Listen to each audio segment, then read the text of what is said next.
All right. Well, welcome to The Boring Millionaire. My name is James Lamantia. I'm Nick Polari. And we are The Boring Millionaires. So today is January 31st, and it is the last day of the trading week. It is the last day of the trading month, and it's been pretty exciting this past week. So today we tapped the all-time high on the S&P 500. We saw 6120 on it again. We were also floating right around 19.6 on the NASDAQ, so the indexes are floating right where their record highs are, and we're slowly inching back into record high territory. I know last week in our episode we thought we were setting the ground to just like kill it right into all-time highs, but you can't always go with what you first originally suspect. So the market changed up from what we originally thought, and we adapted to it. You have to adapt to it, and that's the way you could best take advantage of the market. So on Monday, we saw a big decline in the indexes and all the blue chip stocks that we love to follow and buy, and it was just discount shopping. You know, it was scary. It was just bad market news. China put out the DeepSeek AI. It's been reemerging, and it's showing that they have a much cheaper way of making the AI. No, yeah, I agree. And even though, like you said, it's just buying opportunity, we're back. You know, we're still good. We're still sitting over 6 on the S&P, so the stocks are still doing good. There's been a lot of recovery throughout the week, so it is just kind of a scary point. I mean, especially when something like that comes out, like you said, it is harder. They think that the U.S. isn't going to be able to compete with the AI with China because they're doing it so much cheaper. And then everybody starts coming to their senses a little bit, and then they start buying back in, and it started recovering. So I don't think it's too much to be scared about. The market is very healthy overall. So I think we're doing good still. Yeah, we're doing fantastic. In fact, it was just a nice little dip to inject some money in. It's like a wait and see kind of market. We're in the middle of earnings season, and we're doing fantastic this earnings season. However, we're just waiting for it to float out. And as we continue to get through earnings and see the forecasts and see the results, we'll see the market pick up speed because there's less to wait for. You know, once the news is through, we'll keep on grinding. Exactly. It's just bad news. Nothing in the market has really changed. Nothing's really dive bombing on performance. It's just the fact people get scared. People don't know what the outcome's really going to be, and people think different things. Again, I mentioned snowball effects last week. That can go both ways. I mean, if one person starts selling, another person starts selling, everybody has that collective fear. Even people that didn't really want to sell start seeing it fall a little bit. So then they're like, oh, I got to get in a little bit before, you know, I lose money on it. So then they might sell just out of fear. So it found its bottom. So I think we're working our way back up from that. And again, like you said, the news cycle,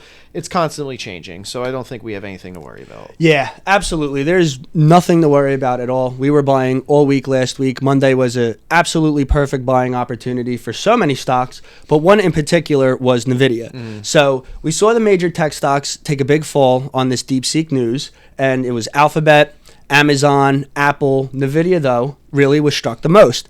It fell basically 18% to $117, but it started to balance out around 120. So that was its one-year average. It's starting to just hang out there. It's finding its ground, and I think it's going to run up from there. This news is scary. It's intimidating for the AI space and, you know, for tech stocks all around. I don't think it's really going to be news that takes off. You know, it's just a cheap AI model made by Chinese competitors. Although it could be done at a cheaper cost, does that really provide value? Is there going to be any value from this thing? That's another thing I was saying too. Everything you read, everything you look at, a lot of it is also speculation. Like you said, it's done cheaper. What's the quality of it? Also too, there could be a lot of bugs or problems in it. Just, you know, nothing's really, it just got introduced. So we have to really give it some time to see. I mean, a lot of the scare is just because they can use cheaper chips to basically make it run. So Nvidia, they're a little scared that they're going to fall a little on sales. So I get where the fear is. I don't think Nvidia is really going anywhere, even with a little bad news. So I'm not too concerned. Also, again, like we were mentioning, the U.S. dominance in the AI market is getting challenged. So yeah, that is scary. But overall, I mean, that is competition. And I know we've said it a bunch of times. Maybe this does happen. Well, maybe this opens eyes to U.S. companies, and now we can fire back, and now we can create solutions, and then we can take the dominance again. It's how markets go. It's just how things perform. You got to stay on top. You got to compete. And when something comes out, we'll see how they adjust. We'll see what happens. But it is just very speculative right now. It is. It absolutely is. It's just a break in the news. You know, that's why it was such a panicked response, was because it's the first time we're really hearing about any of this. So it's intimidating at first. It's scary, but it will balance out. The dust will settle, and the competitors, will compete. And our American companies, I'm sure, will outpace the Chinese competitors. No question about it. Nvidia being the greatest competitor of ours, going from a 120 balance point back up to the 145 that it was trading at before this news broke. It's a 20% gain right there in a blue chip stock. So wonderful buying opportunity. I cannot express it enough. I love it. I agree with that 100%. Also, too, we'll see earnings next. It's probably like a month from now. I think it's around the 26th. It is the 26th of February. So I think that'll also, everybody will just not forget everything, but I think the news cycle will be well over. Exactly, yeah. They'll make their way back. So we always talk about windows, open doors. These are the times to get in, because 17% down on that is crazy in a day. So. It's just bad PR. It's truly just bad PR. Nothing inside the infrastructure of Nvidia changed at all. Their company didn't change. Even the industry they're working with didn't even change. It's just a new competitor. And really, is it even a competitor? Yeah. Time will tell. But I love discussing Nvidia because it just shows. Earlier in the episode, we just mentioned that we're at all-time highs, basically, but we're finding great discounts at all-time highs. You don't need to just put your money into something that's floating at a premium, breaking into this new territory. Some stocks in their moments could be good buys at that time, but I would take the preference in something like Nvidia. If the S&P 500 is at an all-time high, something like Nvidia where it's at a discount and it makes sense to be at a discount, then I'm all over it. Absolutely love it. And also, too, on top of that, Nvidia being a part of the Mega 7. Of course. I mean, that you're getting a Mega 7 company at a discount. So yeah.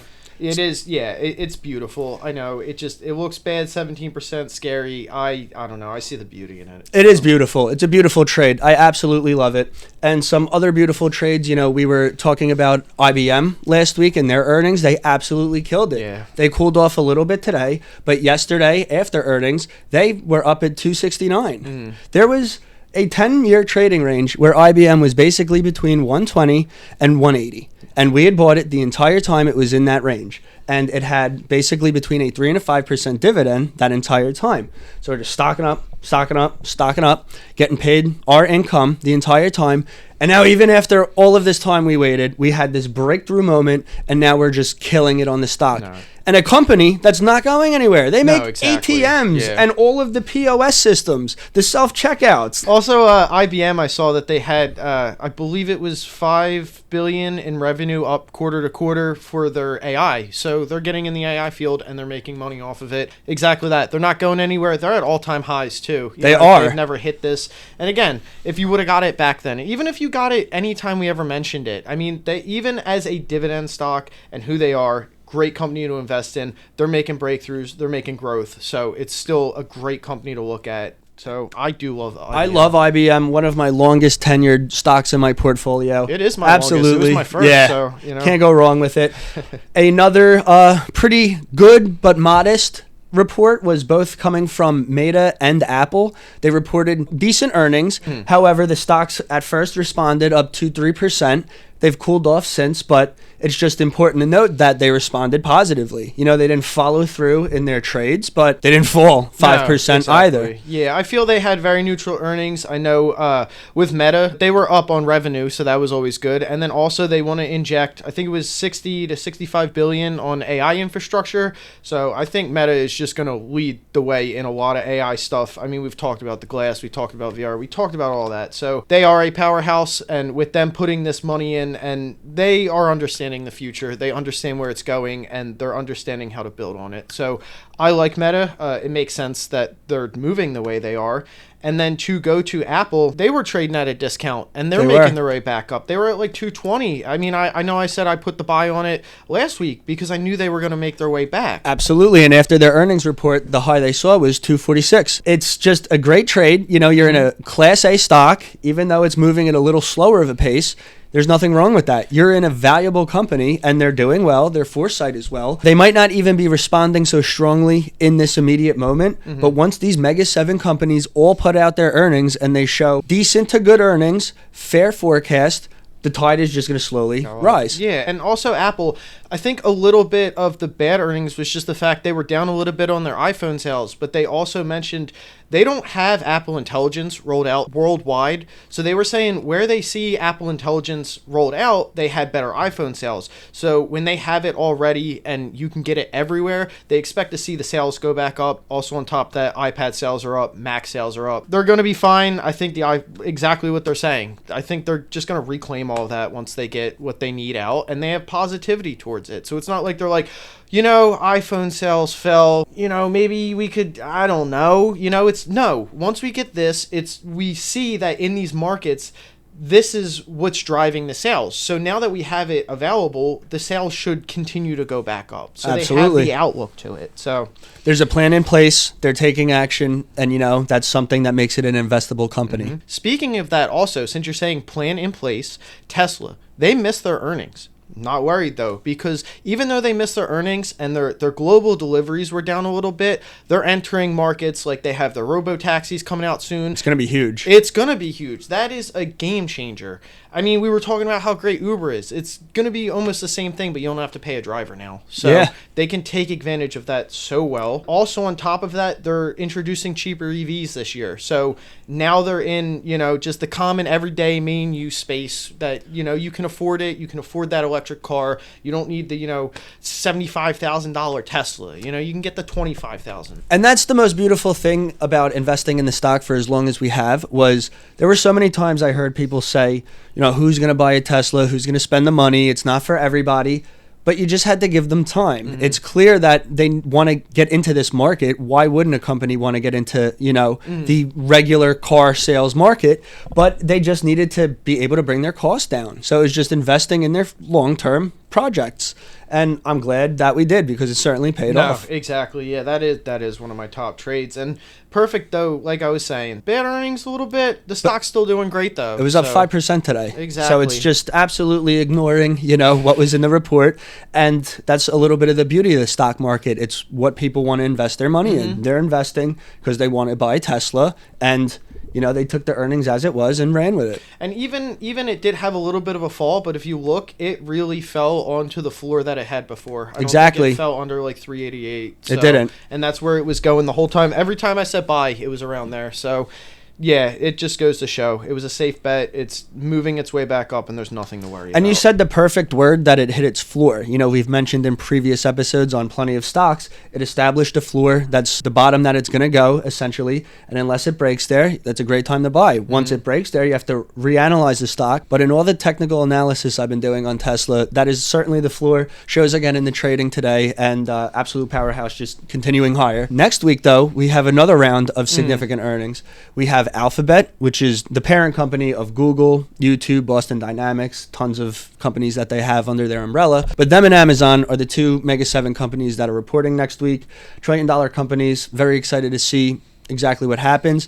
I think they're actually both going to outperform more than we saw in the other companies we had mentioned. Just the way the charts are trending and just the way that these companies have been outperforming in their spaces. I just suspect that we're going to see something great. Alphabet specifically has been trading into record highs into its earnings. In my experience, when you see a stock breaking all-time highs into its earnings report, it's likely that the earnings report is going to be killer. There's a market out there buying it, anticipating positive news. They're not shy of it. They're into it. So it's a good signal. No question about it. Everything of the Mega 7 have been killing it. I don't see why those two would lag behind either. And Amazon just has been killing it. Last quarter, they killed it. To touch on other earnings I'm looking at, Chipotle, Snapchat, and Pepsi also have their earnings next week. So I'm very excited for all of them. I have them, right in my crosshair. I'm going to throw Disney in along with that. So Snapchat specifically, we mentioned another episode prior that they could take advantage of the TikTok space. Although TikTok inevitably did not get banned, I still think it opens up a window for them to take advantage of that market. There's plenty of people who deleted the app and apparently can't get it back. There's a whole other market who's probably going to think it could disappear one day. Let me just move my interest, especially on a content creator standpoint. If I was making revenue off of TikTok, I wouldn't just wait. I would find other platforms to put my stuff on. Yeah, exactly. That's the same thing with adapting. Same thing with Exactly. the markets. When something goes wrong, you have to have a contingency. You have to be able to adapt to what's going on. That is a perfect example of that because, okay, I can't do TikTok anymore. What other apps can I use to get my content out for people to follow, for people to engage with my audience? How can I keep my revenue going? How can I keep my popularity going? And I do agree with that. People look maybe to things that they never thought to use before, and I think Snapchat's a good one for just involvement with the whole, you just snap each other and also with your stories. So I think and they could always build on and make a TikTok kind of app itself from the platform it already has. That is a very valid point. They could just create another avenue within the app that tunes into directly that. So I love it. Fantastic point. I am very excited about Disney, actually. It's been quite the sleeper for a long time now. It had some bad PR that it suffered through, but its portfolio is just the best there arguably is. And with a company like it, it's something I want to be involved in forever. I just want to be a part of all of the assets that they own. And they've been trading in this 100 to 115-ish kind of range for a while. They're sitting right at its 3-month average. And I just think it's time to put a little bit more money into their portfolio. And trading analysis is showing that it will move. I think their earnings, even if something decent, we're in the environment where people will bite on that and the stock will more than likely move. I haven't looked at the chart in a while, but I do remember they were almost like a $200 company at they one were point, at one and point. Exactly that. They just had bad PR. They made, in my opinion, a couple bad decisions, and I think the stock fell a little bit, but it bottomed out around like 88, 89, and it worked its way back all the way up to about I think it's at 108 right now, but I think it was at 116 after its earnings last quarter. So, yeah, I mean, and like you said, it's not going anywhere. They have the whole park in Florida. They have the whole park out in California. They have, their streaming service. They have their movies. They have all their real estate. Exactly. Their asset portfolio is just ridiculous, and that is exactly why I'm investing. And I'm glad you bring up your points about it because it shows two values of how you could look at a company and a stock. I see the proprietary value that they have in the assets that they have, but you're looking at the in and outs of the decision making of the company, and there's a blend of decision making there. In one opinion, it makes it more investable than the other, and that's what makes a market. That is exactly what makes a market. I, however, am buying Disney, so I'm excited to see how they do. And earnings is just killing it. We're going to continue to see how these earnings play out, but they've been basically nothing but positive. The only negative earnings report that I've seen this season is Microsoft. It just wasn't a good earnings report, and then they fell 6%. They fell under their 1-year average, and it's in line with the way they've been trading for about a year and a half. I'm a buyer of Microsoft, don't get me misunderstood. However, it's just a little lackluster. Being that it's Microsoft, a blue chip staple in the world forever, it's a good time to be putting money in. They do pay a decent dividend, so it's a great asset. I know that they had some problems just with their cloud services. I think it just underperformed. So, but yeah, Microsoft is a powerhouse. I mean, we've talked about it. It's a Mega 7 company. It's not going anywhere, and I think it just needs a little time to just readjust itself, and I think it will start to make its way. Perfect opening, though. It is a perfect opening, and one kind of idea I have about stock market investing that I like to express is it's kind of like caravan shopping. So you set up a watch list, like a caravan of stocks, your 20, 30 favorite stocks, staples in the world, and then in earnings season, you watch all 30 of them, and you find where the discounts are. Microsoft is just at a discount right now. It's just lackluster, underperforming. But when they reorganize themselves and catch up to the market average, they'll be fine. The investment will pay off, and you're getting paid a dividend in the background. So absolute killer stock. But speaking of buying stocks, let's get into our 50 list. All right. Yeah, cool. What do you got? So for my 50 list, I'm starting with Oracle. Oracle is a leader in the cybersecurity space. They did a double bottom on their 1-year average. So to get into the trading technicals, we've mentioned double bottoms before. It hit that floor we mentioned once, ran a little bit, hit that floor we mentioned the second time, that floor being the 1-year average. Huge buying signal. Buying it off of that, it's starting to run off of that. It's a great company to begin with. I've owned it forever, but that signal is why I'm putting $10 of my 50 right into there. My next one is DoorDash. Again, just going off trading analytics. It's bouncing off its 3-month average. I love buying on its 3-month average.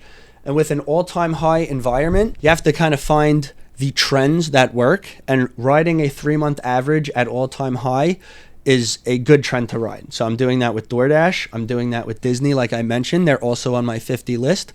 I got into Disney, so I don't want to take up time with that. My next one is Amazon. Their earnings are February 4th, next week. So they're riding that same 3-month average trend. They're at all-time highs, but they're slowly grinding higher.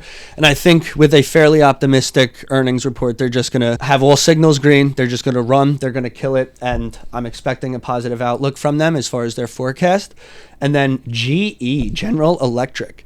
And I like GE because, first of all, I'm buying it because of its trading analytics again. The 1-year, 3-month, and 6-month averages are all lining up. It's running off of that. Just a positive signal after the macro balance out it's had. I want to ride the wave up. So that's exactly where I'm putting my 50. I love it. DoorDash to touch on. I do love DoorDash because, like I said, anything that's convenience, anything that makes your life just a little easier, I think is always a good business. You don't want to run out to get food. You're too busy. You can have someone just drop it off your house. So I do think that is a great idea. But getting into my 50, I have, funny enough, I have Nvidia because, like I said, very nice, yeah. I'm putting 20 into that, though, because it's a powerhouse. It's just bad PR. So I'm going to put 20 into that. I got eBay, actually. Very nice. Just as an app, overall, I love eBay. It's literally just like an online flea market. I use it all of the time. I mean, whether you want to do auction stuff, whether you just want to just find something to buy, antiques, collector stuff. They have everything. It is just an online marketplace. You can find pretty much anything you ever need to resell stuff. eBay is just a monster in that. So I love eBay. It's a great choice. Yeah.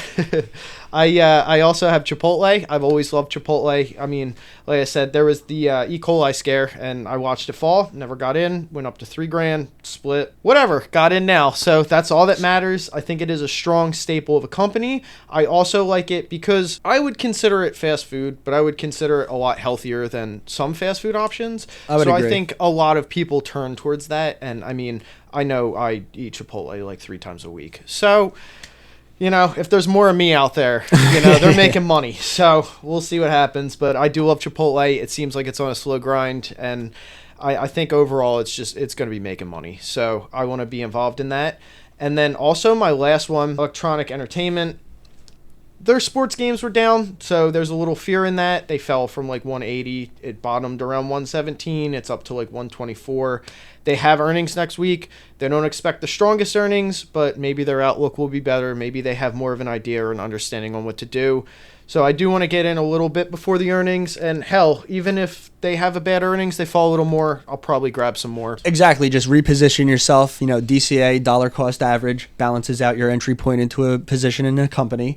But I love EA. And even when we were doing our episode prep earlier, we were talking about that they lost their FIFA contract. So adaptability. Mm-hmm. They are the leader in sports gaming. They have Madden. They have MLB. They have everything. So they are the leader. So if they lose FIFA and don't retain it somehow, it could be risky. So I think they just need to adapt and they need to continue with it. And I'm excited to see, how they handle that. Yeah, it's a negative fallout too. They know it's a main reason why they're having problems there. So I think, I agree. They're not going to sleep on it. I love that 50. Fantastic 50. Great choice. And the easiest way to deploy your 50 is to just download Charles Schwab, download Robinhood, very safe app, and you just put your debit card on. You could link a bank account, whatever you're comfortable with. And at first, it might take a few business days because they just want to verify you're a human being and not laundering money. But once they realize that you are legit, you'll be able to trade immediately. And you will be able to put $5, $10, $20 into a company. You don't have to get crazy. And we're here to make you money in the stock market. Thank you for tuning in. Until next time.